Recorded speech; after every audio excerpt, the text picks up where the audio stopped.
Kā pēdējos 3 gados ir mainījusies mūsu auto pasaule? Paši atceraties, kas bija modē 2008. gada vasarā.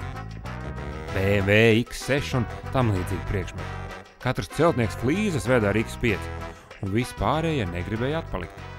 Iespējas bija 0,1 iemaksa, kredīt brīvdienas un citi brīnumi, bet tagad situācija ir savādāka. Tagad daudzi brauc ar savu vecu Audi 100 un bēdu nezinu. Tagad pat tie, kas pērk jaunu auto, nemaz nekautrēs nopirkt mazu un taupīgu mašīnu. Bet cik ātri pasaule mainās, un ja tev nav pašam savas sajēgas, ko tev vajag, citu viedoklim pakaļ neizskriesi. Tā nu pagājušajā nedēļā droši braukšanas skola kopā ar SEB banku atgādināja taupīgas braukšanas pamatlikumus. SEB darbinieki bija pat veikuši aptauju visās 3 Baltijas valstīs un noskaidrojuši, ka mēs visi tomēr esam ļoti atšķirīgi savās prasībās pret automašīnām. Latvijas šoferīšiem rūp sastrēguma problēma, kas igauņiem un lietuviešiem ir sveša. Rīga tomēr ir lielākā pilsēta Baltijā. Autovadītāji Baltijas valstīs lielākoties atbalsta ekonomisku un vidē draudzīgu braukšanu un auto izmantošanu.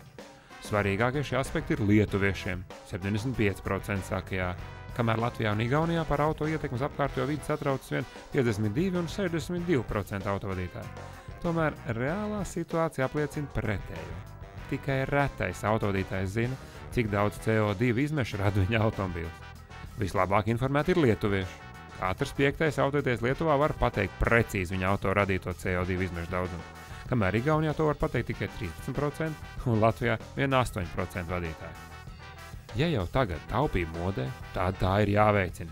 Arī SEB banka ir nolēmusi to veicināt un piedāvā labākus līzinga noteikumus degvielas taupītājiem.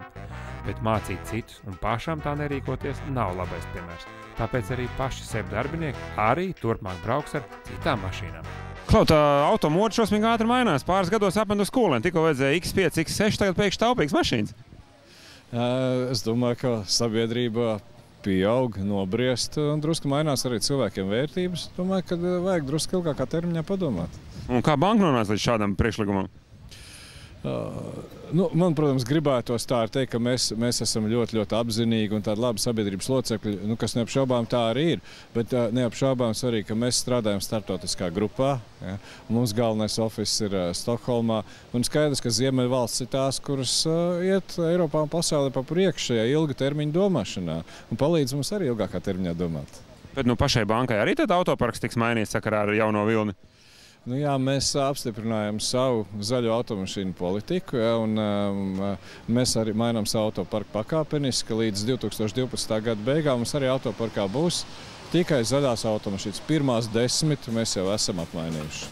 Tātad iespēja tikt pie taupīga auto ir, bet pareizā auto iegāde ir tikai puse no panākumiem. Vēl jāievēro arī ekonomiskas braukšanas pamatprincipi.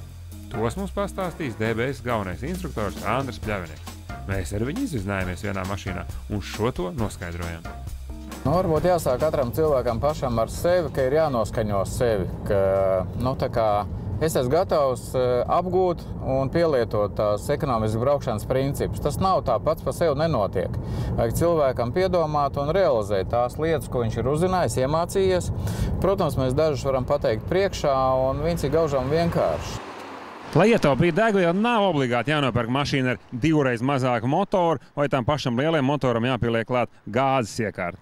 Ietaupīt var tad, ja esat nolēmis to darīt un ievērojat elementārs taupīgas braukšanas pamatprincipus. Varbūt nedaudz atšķirīgs ir benzīna un dīzeļu mašīnām tas ieskriešanās modelis, jo griezes momenti un jaudas līknes ir atsevišķos apgriezienos, atšķirīgos apgriezienos.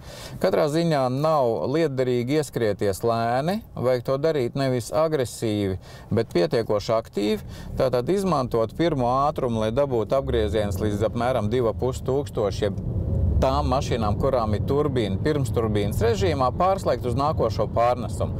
Un tad absolūti mierīgi var turēt 2000 un pārslēgt, 2000 un pārslēgt. Ir viena tehnika, kad var pārslēgt ātrums, izlaižot vienu ātrumu, bet to var pielietot tad, kad jau varbūt ir 70 atļautais ātrums. Tātad pāriet no 3. pārnesuma uzreiz uz 5. Bet tad ar 3. būtu jāieskrienās bišķiņ vairāk nekā tad, kad jūs slēdzat 4. būtībā braukšanas ātrumu jāatbilst 5. pārnesuma braukšanas ātrumam. Tad jūs to ceturto izlaižot arī savus 200 gramus uz 100 kilometriem pēc mūsu pētījuma varat ietaupīt. Reizēm runājot ar cilvēkiem par taupīgu braukšanu, izskan tāds arguments, ko es tur daudz taupīšu, braukšu vienā brīdī, pēc tam atkal sadusmošos, pagāzēšu tā slaidā un viss tā taupība vējā. Taču neaizmirstiet, ka visu to laiku līdz tam, kamēr jūs sadusmosiet un sāksiet braukt ātrāk, jūs tik un tā būsiet kaut ko ietaupījis. Tā kā ir jāietaupīt kaut vai reizēm. Mēs šo krustojumu, jau šo kvartālu braucam vienādu laiku posmu. 30 sekundes vai es esmu aiz viņa 20 metrus vai 5 metrus. 5 metrus nodrošina to, ka neviens nevar ielīst man priekšā. 20 metros es mierīgi brīvi ripoju viņam līdzi, un ja viņš tagad bremzē un griežās nost, es atlaižot gāzi, panākot nulles patēriņa degvielas, sāku viņam tuvoties, bet viņš paspēja aizbraukt nost no mana ceļa, un es pieliekot tikai gāzi klāt, braucu tālāk. Tā kā distance ir kā drošības un kā ekobufers, kur mēs izmantojam savā labā. Ekonomiska braukšana, protams, ietaupa degvielu, bet daži citi resursi tomēr iztērējas. Nākas domāt līdzi par savu braukšanas stilu.